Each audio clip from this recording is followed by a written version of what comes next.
Bonjour Jean-Noël Barrot. Bonjour Léa Bermond. La France va commencer à larguer aujourd'hui 40 tonnes d'aide humanitaire sur la bande de Gaza. Concrètement, comment ça va se passer ? Bon, d'abord, la situation est absolument intolérable. L'Organisation mondiale de la santé a publié hier les chiffres qui démontrent l'étendue du désastre. Dans la première quinzaine de juillet, ce sont pas moins de 5000 enfants de moins de 5 ans qui ont été admis pour soins en raison de malnutrition aiguë. C'est 63 enfants qui ont perdu la vie du fait de la malnutrition et de la famine à Gaza au mois de juillet. Il faut donc inonder la bande de Gaza d'eau, de nourriture, de médicaments. Il n'y a plus une minute à perdre. Ça va se faire en une seule fois ou il y aura plusieurs vols ? Il y aura plusieurs vols, 4 vols, emportant chacun 10 tonnes de fret humanitaire au départ de la Jordanie. Et 40 tonnes d'aide humanitaire, est-ce qu'on a une idée de ce que ça représente pour nourrir, alimenter des gens de la bande de Gaza pendant combien de temps et combien de personnes ? C'est une aide d'urgence, mais elle est évidemment insuffisante. Et je rappelle d'ailleurs qu'il y a 52 tonnes de fret humanitaire qui attend depuis des mois à quelques kilomètres de la bande de Gaza, à El Arish, où nous nous sommes rendus avec le président de la République en Égypte. Il faut maintenant que le gouvernement israélien réouvre les voies d'accès, toutes les voies d'accès, aériennes, terrestres, maritimes, pour permettre l'accès sans entrave et massif de l'aide humanitaire vers les populations civiles qui en ont tant besoin. Mais vous le dites, ça fait des mois que cette aide est bloquée. Qu'est-ce qui vous fait penser qu'Israël pourrait relâcher la pression sur ces voies d'accès routiers ?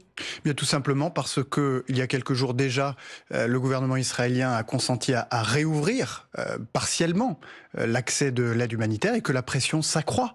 Et que la situation est tout simplement révoltante et qu'elle appelle de sa part une réaction vigoureuse. La France va donc larguer 40 tonnes d'aide humanitaire. Comment est-ce que vous assurez la sécurité ? On imagine que c'est un peu risqué comme procédure de larguer 10 tonnes de matériel en une fois sur un territoire habité. Absolument, et la France a procédé à des largages aériens par le passé. Nous le faisons en coopération étroite avec les autorités jordaniennes, avec les agences des Nations Unies pour que ces largages puissent se faire en toute sécurité. Et comment est-ce que ça s'organise une fois que l'aide arrive au sol ? On imagine que les besoins sont tellement énormes que ça peut provoquer des mouvements de foule. C'est pourquoi il est indispensable que tous les accès puissent s'ouvrir. Tant que l'aide humanitaire sera aussi rare qu'elle l'est aujourd'hui, sa distribution soulèvera des difficultés très importantes, comme on l'a vu ces dernières semaines, où le système militarisé de distribution de l'aide humanitaire mis en place par le gouvernement israélien a provoqué des bains de sang dans des files d'attente dans les distributions alimentaires où les gens se pressaient pour récupérer un sac de farine, quelques médicaments. Tout cela ne cessera que lorsque l'aide humanitaire entrera massivement dans l'enclave. Mais est-ce qu'en annonçant la reconnaissance d'un État palestinien, c'est ce qu'a fait Emmanuel Macron la semaine dernière, qu'il reconnaîtra formellement en septembre à l'Assemblée générale des Nations Unies, est-ce que vous n'avez pas, avec cette initiative, risqué de braquer davantage Benyamin Netanyahou, qui considère que la France donne une victoire aux terroristes du Hamas ? Au contraire, comme nous le disons depuis longtemps maintenant, notre priorité absolue, c'est le cessez-le-feu immédiat, la libération de tous les otages du Hamas, qui doit être désarmé, et l'accès sans entrave de l'aide humanitaire. Mais il est illusoire d'imaginer même un cessez-le-feu pérenne sans que ne soit dessinée une vision commune pour l'après-guerre et pour l'horizon politique. C'est ce que nous avons fait à New York en début de semaine et ça va sans doute faciliter la conclusion d'un accord de cessez-le-feu. Vous dites une vision commune de l'après-guerre, sauf que Israël ne veut pas du tout entendre parler de cette reconnaissance d'un État palestinien. Les États-Unis aussi y sont hostiles. Comment vous voyez la voie de passage ? D'abord, je constate que l'ambassadeur des États-Unis en Israël a salué les résultats que nous avons obtenus à New York lundi et mardi dernier. Et ça ne m'étonne pas, parce que ce que nous avons obtenu est historique. Nous avons atteint et dépassé tous nos objectifs. D'abord parce que nous avons isolé définitivement le Hamas sur la scène internationale. C'est la première fois depuis le 7 octobre et le massacre antisémite qui s'est déroulé en Israël que, à l'ONU, un texte est adopté qui condamne le Hamas, appelle à son désarmement et à son exclusion. Avec le soutien de pays arabes. Avec le soutien de pays arabes, bien évidemment, y compris de pays arabes qui, aujourd'hui, organisent la médiation entre le Hamas d'un côté et le gouvernement israélien de l'autre. Et puis par ailleurs, dans les faits, Jean-Noël Barrot, le Hamas est toujours armé et contrôle toujours la bande de Gaza. Pardonnez-moi. Était-il aussi évident que cela d'obtenir de la part de la communauté internationale tout entière, y compris les pays arabes, la condamnation la plus ferme du Hamas? Personne ne l'avait obtenu, c'est la France qui l'a obtenu, qui a obtenu des pays arabes, y compris le Qatar. Et la Turquie appelle à la libération de tous les otages, à l'exclusion du Hamas de toute forme de gouvernance de Gaza et de la Palestine à l'avenir, et exprime mais ça ne se traduit pas concrètement. Les otages sont toujours expriment leur volonté de normaliser, c'est-à-dire d'établir des relations normales avec Israël et de s'insérer aux côtés d'Israël et du futur État de Palestine dans une organisation régionale commune. C'est absolument majeur. C'était inespéré parce qu'après le massacre antisémite du 7 octobre, eh bien c'est le camp de la guerre qui était en train de l'emporter. C'est une victoire de la France que vous revendiquez aujourd'hui, ça, sur ce point? C'est une victoire historique de la France puisque ce processus de paix conduisant vers la solution à deux États était en danger de mort. D'un côté, en Palestine, le Hamas dominant. Pardon ? La paix semble toujours très lointaine et très illusoire quand on voit la situation sur place à Gaza et fait qu'Israël reste sur ses positions. Ce qui était en train de se passer, c'est la marche irréversible vers l'affrontement perpétuel, vers l'état de guerre permanent, avec d'un côté le Hamas, qui nie depuis toujours le droit d'Israël à exister, qui considère que la Palestine doit aller du Jourdain vers la mer, et de l'autre, les partisans en Israël de l'expansion d'Israël, du grand Israël, qui nie aux Palestiniens le droit qui est légitime de disposer de leur propre État. Ce sont ces camps-là qui étaient en train de l'emporter. À New York cette semaine, grâce à l'initiative prise il y a 9 mois par la France et par le président de la République, nous avons enrayé ce cycle infini de la violence qui nous conduisait tout droit à une guerre sans fin. Jean-Noël Barrot, c'est aujourd'hui que l'émissaire de Donald Trump, Steve Witkoff, est à Gaza. Est-ce que c'est un hasard du calendrier ou vous y voyez une volonté américaine de contrarier les plans de la France? J'ai entendu les mots du président Trump qui s'est ému de la situation à Gaza, de la famine qu'il a considérée comme inacceptable. Et s'il envoie l'un de ses plus proches conseillers... Mais il n'en tire pas les mêmes conclusions politiques que vous. S'il envoie l'un de ses plus proches conseillers à Gaza aujourd'hui, c'est sans doute parce qu'il souhaite que la situation change. Et c'est une bonne chose. Et je souhaite qu'effectivement, les États-Unis puissent se joindre à l'élan international qui s'est formé depuis quelques jours et quelques semaines. Il y a le Canada, le Portugal, d'autres pays aussi, mais les États-Unis sont toujours arc-boutés sur leur position, pas de reconnaissance de l'État palestinien. S'agissant en tout cas du cessez-le-feu, de la libération des otages du Hamas et de l'accès de l'aide humanitaire, les États-Unis qui mènent en ce moment même et depuis des semaines des efforts pour parvenir à ces résultats, eh bien, vont sans doute les amplifier. Ça explique la présence du conseiller Donald Trump sur place et nous soutenons ces efforts. Nous espérons qu'ils seront couronnés de succès. Jean-Noël Barrot, une étudiante gazaoui évacuée en France suscite la polémique. Nour Atala est arrivée à Lille au début du mois de juillet. On découvre qu'elle a relayé sur ses réseaux sociaux des propos d'Adolf Hitler appelant, je cite, à tuer les Juifs partout et des messages incitant à tuer les otages israélien.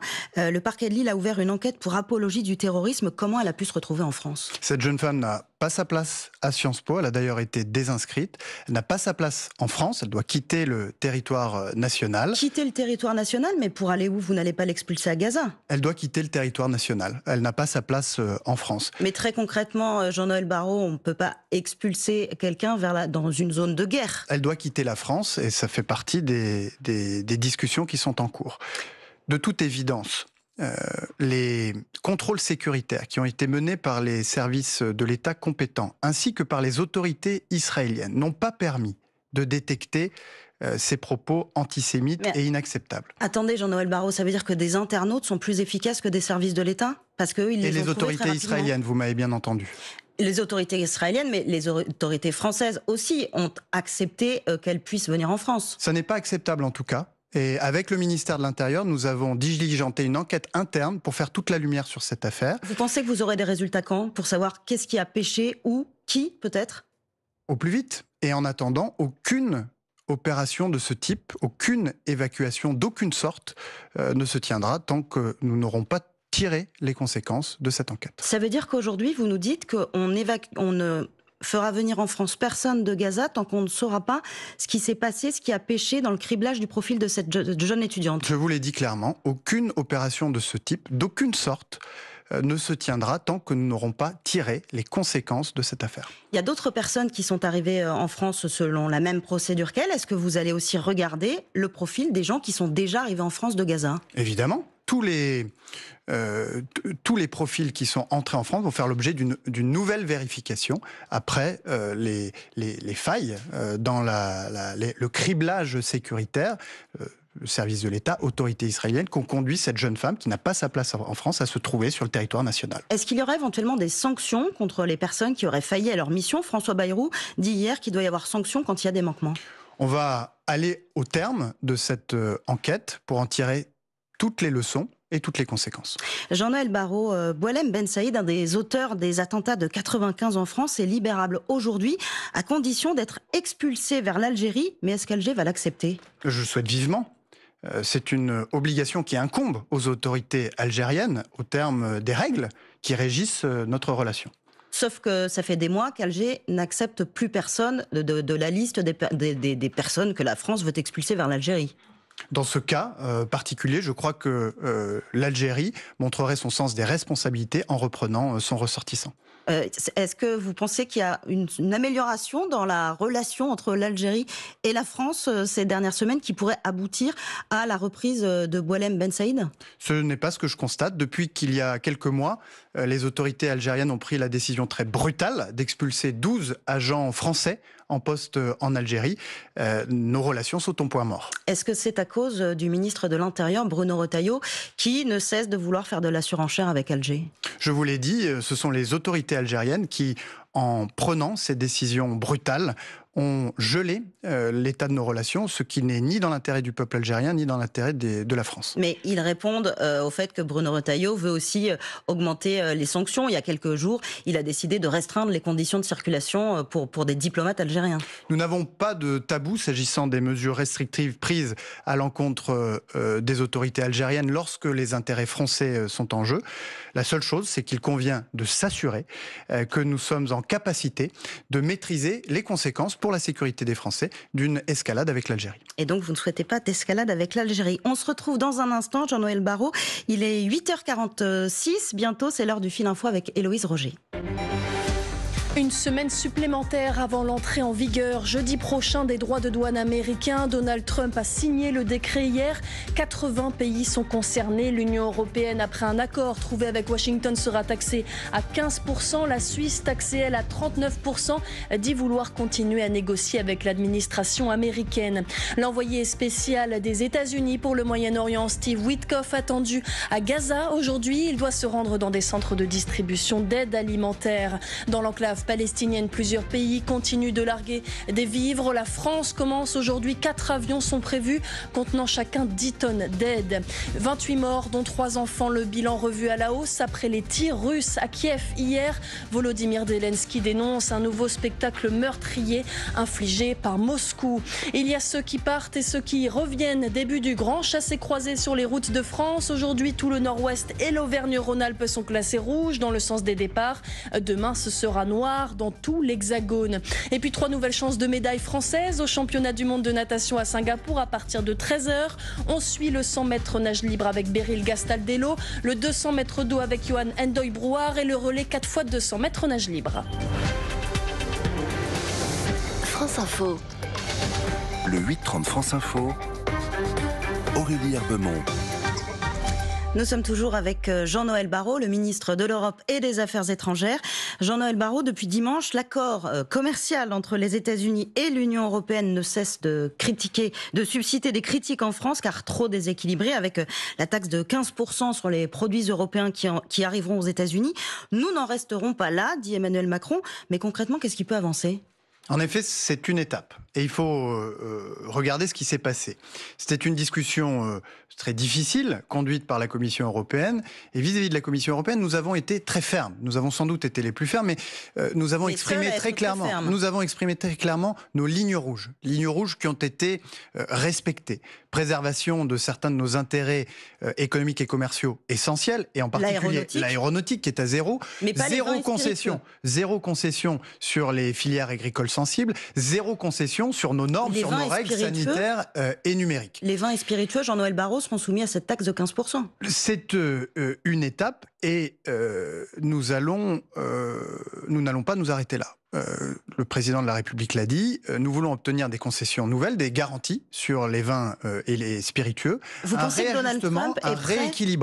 Un rééquilibrage sur le volet des services, et en particulier des services numériques, parce que certes, l'Union européenne a un excédent dans le commerce des biens, mais elle a un déficit dans le domaine des services. Si on rééquilibre du côté des biens, alors il faut aussi rééquilibrer dans le domaine des services. Mais vous pensez que c'est possible, une fois que Donald Trump a conclu son deal, qu'il a serré la main à Ursula von der Leyen, on peut dire « Ah, attendez, finalement, on va changer ça ?» Il peut accepter ça, le président américain ? Je crois surtout que l'Europe doit muscler son jeu.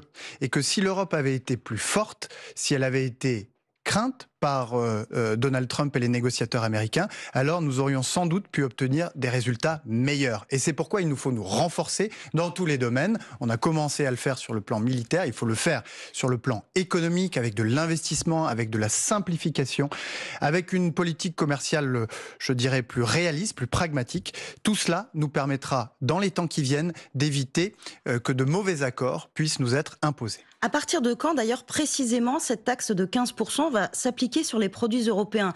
Donald Trump, pour le mois d'août, c'est a priori pour ceux qui n'ont pas conclu d'accord. Est-ce que vous savez précisément quand est-ce que nos produits vont être surtaxés ? Je comprends vous comprenez, déclarations. Vous n'êtes pas sûr. Il y a quelques zones d'ombre qu'il convient encore d'éclaircir. Je comprends des déclarations de représentants de l'administration américaine la nuit dernière que les droits de douane ne s'appliqueraient qu'à partir du 7 août. S'agissant de notre part, si je puis dire, de l'accord qui a été trouvé avec Donald Trump, ça n'est aussi qu'une étape, parce que certes, un accord a été trouvé, encore faut-il qu'il soit adopté par les Européens. La France pourrait le bloquer ? C'est une étape, et donc, comme je l'ai dit, nous allons continuer à nous mobiliser pour obtenir des exemptions supplémentaires, pour obtenir un rééquilibrage sur les services, et en particulier les services numériques. Et sinon, on peut le bloquer ? Il ne s'agit pas de bloquer, il s'agit d'améliorer, de rééquilibrer. Jean-Noël Barrot, Donald Trump a donné mardi 10 jours à la Russie pour que la guerre en Ukraine s'arrête avant d'infliger à la Russie des droits de douane et autres sanctions. Est-ce que ce nouvel ultimatum du président américain a la moindre chance de faire céder Vladimir Poutine ? C'est une excellente nouvelle, et cela vient s'ajouter à ce que les Européens, l'Europe, qui cette fois-ci s'est comportée comme une véritable puissance, ont décidé il y a 15 jours. Il y a 15 jours, à l'initiative de la France, nous avons adopté un paquet de sanctions très lourd, le plus lourd que nous ayons adopté depuis 2022. La Russie dit être immunisée contre les sanctions. Dans ce paquet de sanctions, il y avait une décision nouvelle et majeure, celle qui consiste à imposer un embargo sur les produits pétroliers raffinés qui viennent non pas de la Russie, puisqu'on n'importe plus de pétrole de la Russie, mais de pays tiers. Qui, importent de la Russie. Exactement, par lesquels la Russie passe pour contourner les sanctions que nous avons prises. Eh bien, cet embargo vient de démontrer ses pleins effets, puisque les 4 principales raffineries de pétrole indiennes qui importent du pétrole de la Russie ont dit qu'elles allaient se tourner vers de nouveaux producteurs. C'est donc, à mon avis, un tournant, puisqu'on est en train de s'apercevoir qu'avec les décisions prises par les Européens, avec les décisions que le président Trump pourrait prendre, nous sommes en train d'asphyxier le budget militaire de Vladimir Poutine et de le priver des recettes et des ressources qu'il engouffre aujourd'hui dans sa guerre coloniale et meurtrière. Mais Jean-Noël Barrot, encore hier, la Russie a envoyé plus de 300 drones et 8 missiles de croisière sur l'Ukraine. La tendance n'est pas du tout à la désescalade. Si nous voulons que Vladimir Poutine cesse le feu, il faut l'amener à faire évoluer son calcul, à changer sa perspective de l'intérêt pour lui et de son pays de cette guerre coloniale. C'est tout l'objet de ces sanctions massives, conjuguées, coordonnées entre les États-Unis et l'Europe, dont je suis certain qu'elles finiront par produire un effet si nous sommes suffisamment ambitieux. Merci beaucoup Jean-Noël Barrot d'avoir été l'invité de France Info ce matin.